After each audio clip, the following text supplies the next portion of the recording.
Okay, remember that they're changing my voice.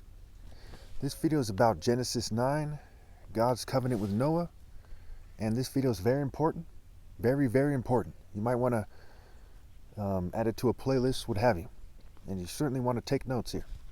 So first, let's start with the connection between Nimrod and David and so on and so forth. So, before Abraham I am, and if you were Abraham's offspring, you would do what Abraham did, your actions.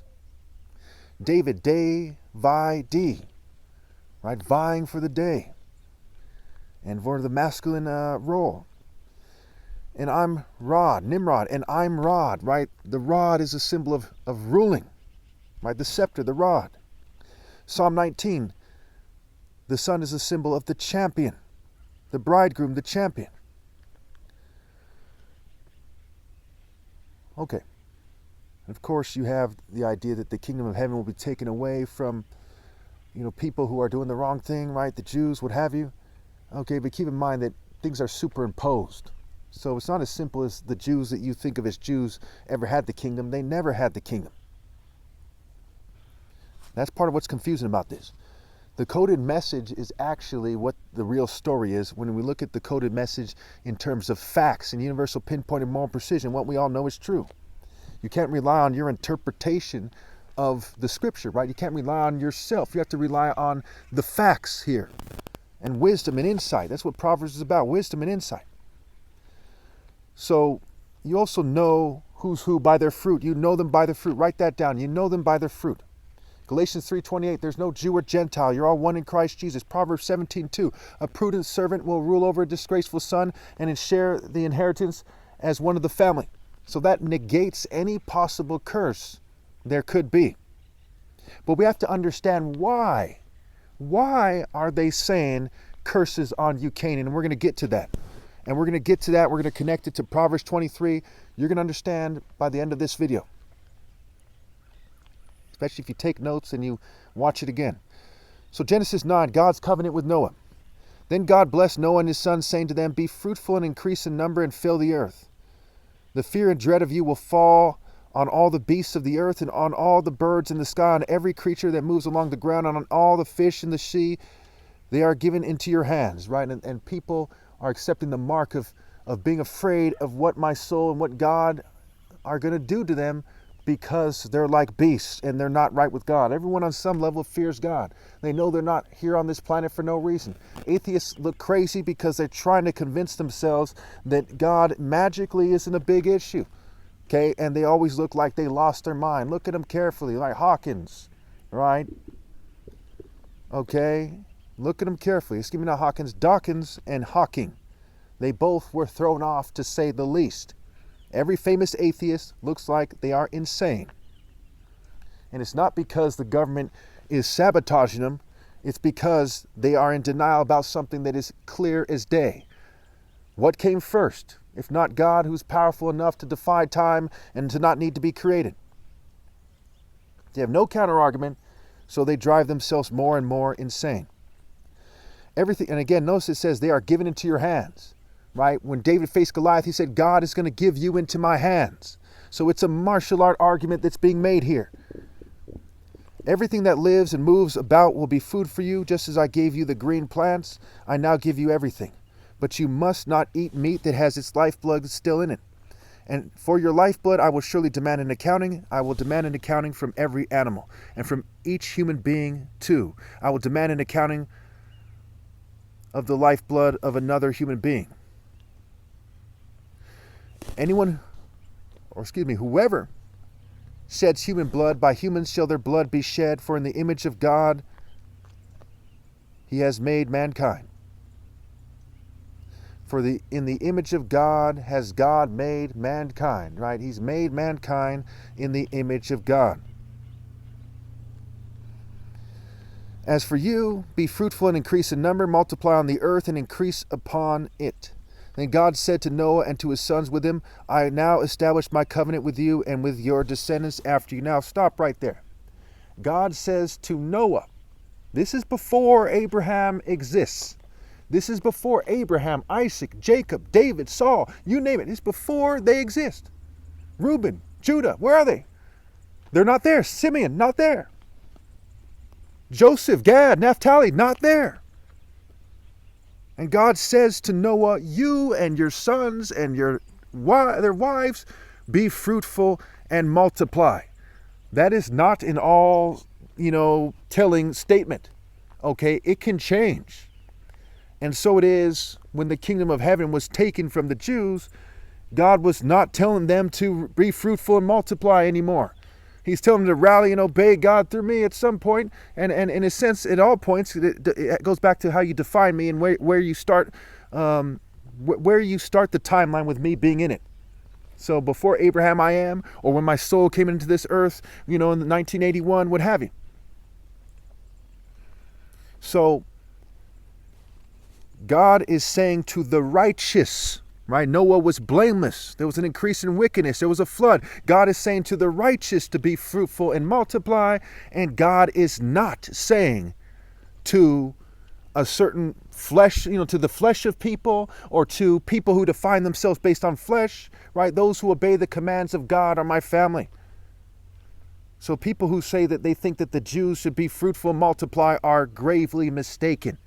If you're talking about not having physical children in this world and obeying God through me so that your offspring will be like the stars, spiritually like the stars, right? The stars aren't flesh. They appear as spirit. That's a different story. He said, look up at the stars. What do you see? They seem like spirits. They're compared to angels. You're talking about spirits as offspring. You're talking about expanding your spirit. That's one thing. It's not talking about be a pervert and go sleep with a bunch of people and say, hey, we now control the world. That's called being an idiot. That's called being a coward. That's called being a sick, horrible person.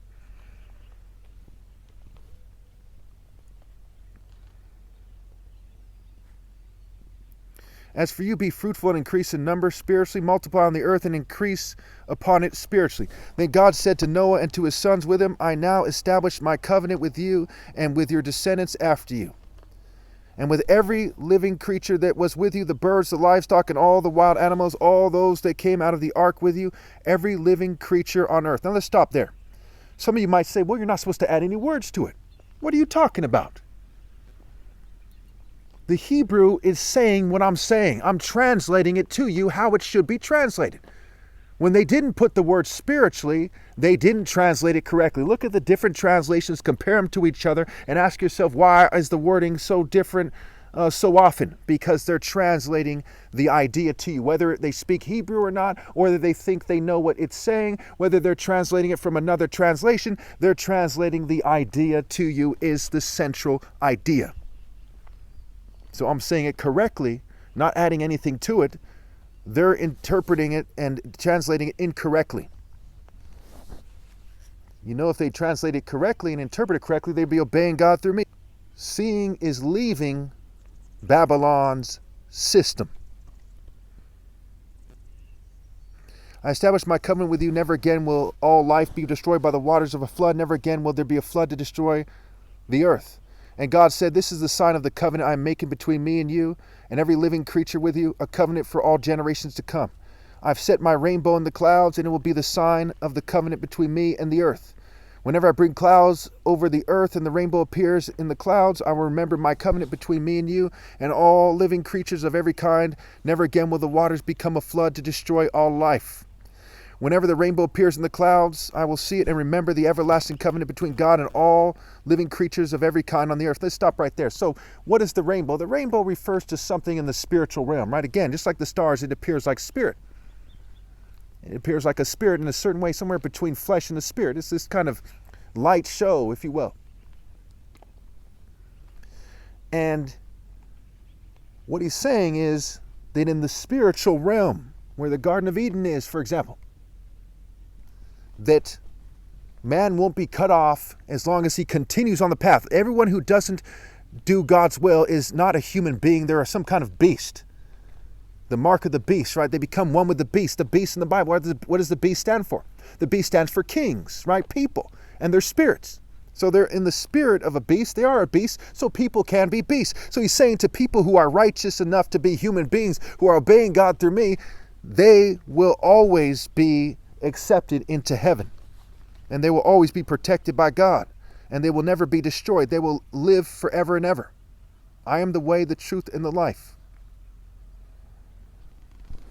So God said to Noah, this is the sign of the covenant I have established between me and all the life on the earth, the spiritual essence of the earth. The sons of Noah. The sons of Noah who came out of the ark were Shem, Ham, and Japheth. Ham was the father of Canaan. These were the three sons of Noah, and from them came the people who were scattered over the whole earth. Noah, a man of the soil, proceeded to plant a vineyard. Now let's stop here. Noah, a man of the soil. What's he a man of? He's a man of the soil, but isn't the ground cursed? Yes and no. Yes and no. Which ground are we talking about? Well, we got to figure that out by putting into context. And we have to interpret it in a way that is true. The way to interpret it is with the truth and to encourage people to live a righteous life with the truth. So we see in the parable of the tenants, there's a figurative vineyard. We see in Isaiah 5:7, right? The vineyard of the Lord was the people of Judah, right? Is the idea of a righteous group of people. He looked for righteousness and justice, but heard cries of bloodshed. Something to this effect, paraphrasing. And so he decides to destroy the vineyard. So Noah plants a vineyard, but is he doing a good job? No. How do we know Noah's vineyard is not a good job? It is not something that he did well. Well, let's see here.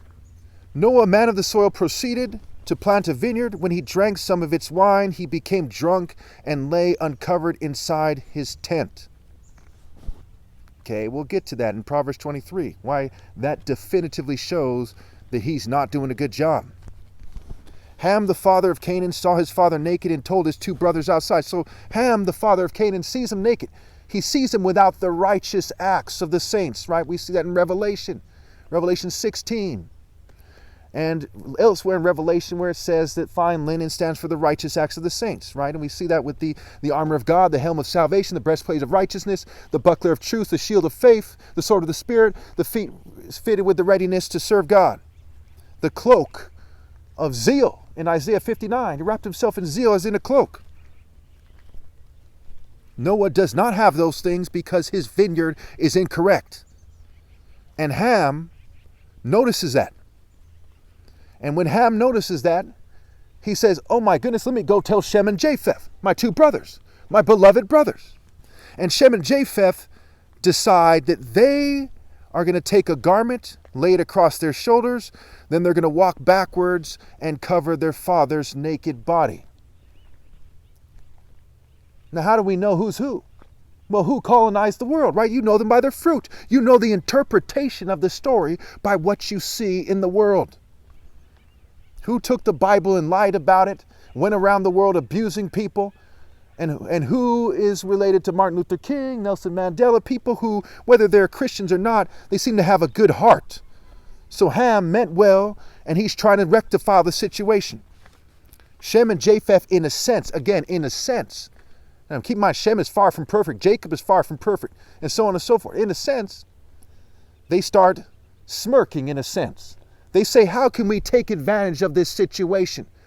They're not arguing with Noah when Noah pronounces the curse. They keep their mouths shut, like the CIA, like the FBI, like the Freemasons, like the secret societies in the church. They keep the mouths shut and they start plotting on everybody else, including their own offspring, for ill-gotten gains. You'll see that I'm right here momentarily. But Shem and Ham, the white and Jew in the neo-colonial structure, laid it across their shoulders, then they walked in backwards and covered their father's naked body. Their faces were turned the other way so that they would not see their father naked, so they don't appreciate that he doesn't have the righteous acts of the saints. When Noah awoke from this wine and found out what his youngest son had done to him, he said, "Cursed be Canaan." Now, why on earth did he say, "Cursed be Canaan"? Because he's in a stupor. He's a stupid old fool in a stupor. Now again, whether or not I just insulted someone who's righteous has to do with how you interpret the story. Now, how do we interpret the story again, folks? With the way, the truth, and the life. We have to do everyone justice. The ancient righteous black martial artists. We have to do everyone justice. The ancient pirates, the white pirates, the white guys who are trying to do the right thing, the white guys who are trying to do the wrong thing, the Jews trying to do the right thing. We have to do everyone justice with the interpretation. That's how we know how to interpret it.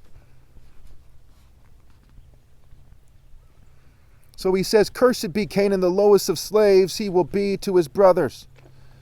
He said, praise be to the Lord, the God of Shem. May Canaan be the slave of Japheth. Now, why on earth did he arbitrarily? Because he is in a stupor. And we're going to prove that definitively. After the flood, Noah lived 350 years. Noah lived a total of 950 years, and then he died. Now notice, that's the last thing he does. He's a crazy old drunk fool, and the last thing he does is he curses Ham, but it says Canaan because he's too drunk to even say the right name. Now there's another way to interpret it as he curses a part of Ham that went astray. But again, we got to do it by the easiest interpretation so we don't confuse people. We don't want people to think that black people are cursed like some crazy types of, certain factions of Mormons or whoever thinks that. That's stupid. You end up acting like Adolf Hitler or something, acting like the Ku Klux Klan. Way out of bounds, way wrong, hateful, stupid, and evil. We have to do everyone justice. We have to set the boundary in place, the widow's marker in place, the widow's boundary in place. And the widows of all those people who were raped and killed during colonialism, we have to do the Native American justice. We have to do everyone justice by giving people credit where they deserve and rebuking them where they deserve, and that includes their ancestors. That is what is just. And God is a God of justice, and the throne is established in justice. Proverbs 23:13. Do not withhold discipline from a child. If you punish them with the rod, they will not die. Punish them with the rod and save them from death. Hopefully, white people who should be my brothers and sisters, Jews who should be my brothers and sisters, Japheth, Asians, whoever else is Japheth, hopefully they see this and they know that I'm telling the truth and they're better off conceding my point for the love of God. My son, if your heart is wise, then my heart will be glad indeed. My inmost being will rejoice when your lips speak what is right. Right? My inmost being will rejoice. God is rejoicing because I'm saying what is right. Do not let your heart envy sinners, but always be zealous for the fear of the Lord. Now there's all these rich white people, Jews, token minorities, right? Oprah. No offense to anybody. Let me just say whatever comes to mind to make my point here.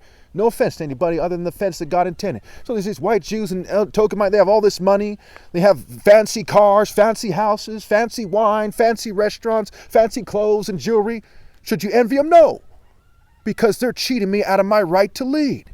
Be zealous. Wrap yourself in zeal as in a cloak. Be dressed. Don't be like Noah, naked.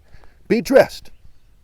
Dressed with the righteous acts and with salvation and righteousness and truth and justice and so on and so forth. All the martial art, all the divine monotheistic heterosexual martial art principles. There is surely a future hope for you, and your hope will not be cut off. Listen, my son, and be wise, and set your heart on the right path. Do not join those who drink too much wine or gorge themselves on meat. Stop right there. How is Noah often depicted as this big fat guy, right? I don't care if you're overweight or not. I don't care about that. Okay? I'm making my point here. Do not join those who drink too much wine or gorge themselves on meat. When you drink a lot, often you have to eat a lot. When I was younger, I had, my share of drinks, we'll say, and I had to eat more. I get sick, what have you. And I've changed that, and I realized that I'm Jesus, and I rose to the occasion, and I moved masterfully. Even back when I used to drink, I was moving toward the way. So again, do not join those who drink too much wine or gorge themselves on meat, for drunkards and gluttons become poor, and drowsiness clothes them in rags. Let's stop there. Drowsiness clothes them in rags. In other words, they don't have the true clothes of God on, therefore they're naked. For drowsiness to clothe them in rags, they are naked. At face value, we'll say, to keep it very simple here. Listen to your father who gave you life, and do not despise your mother when she is old. Buy the truth and do not sell it, wisdom and instruction and insight as well. Buy what? It says, be wise. Wisdom and instruction and insight as well. It said, buy the truth with your actions, with your life. Your life, the time you have here, the parable of the bags of gold, parable of 10 minas. With the time you have here, commit yourself to wisdom and instruction and insight. The father of a righteous child has great joy. A man who fathers a wise son rejoices him. May your father and mother rejoice. May she who gave you birth be joyful. My son, give me your heart and let your eyes delight in my ways. Okay, was Noah doing that? Was he giving God his heart? No. He had gotten drunk and he was lashing out. Another way to interpret it is he made a mistake. But the authors of the Bible refuse to elaborate, and so we have to look into this more, because they didn't want to piss off the whites and the Jews and so on, who had a lot of power at the time, and whoever else, the other Semites who saw themselves in Shem, who had a lot of power at the time. And so they still do. It's worldly power. No offense to anybody. So again, my son, give me your heart and let your eyes delight in my ways, for an adulterous woman is a deep pit, and a wayward wife is a narrow well. Why are they interpreting it wrong to control money and women? And it also has implications on the adulterous wife, Babylon, the adulterous woman, Babylon, and the wayward wife, the core oppressors in Babylon's system. Babylon is a dragon of sorts, causing you to Babylon as you're trying to explain, but I'm actually doing a good job here. They usually fume me and poison me. I do not so good of a job sometimes, but I still make my point masterfully better, and my videos are still better than other people's, by far, infinitely so. Like a bandit, she lies in wait and multiplies the unfaithful among men. So again, during the covenant with Noah, right, it talks about be fruitful and increase in number. Genesis 9 verse 1. Then God blessed Noah and his sons, and who? His sons, saying to them, be fruitful and increase in number and fill the earth.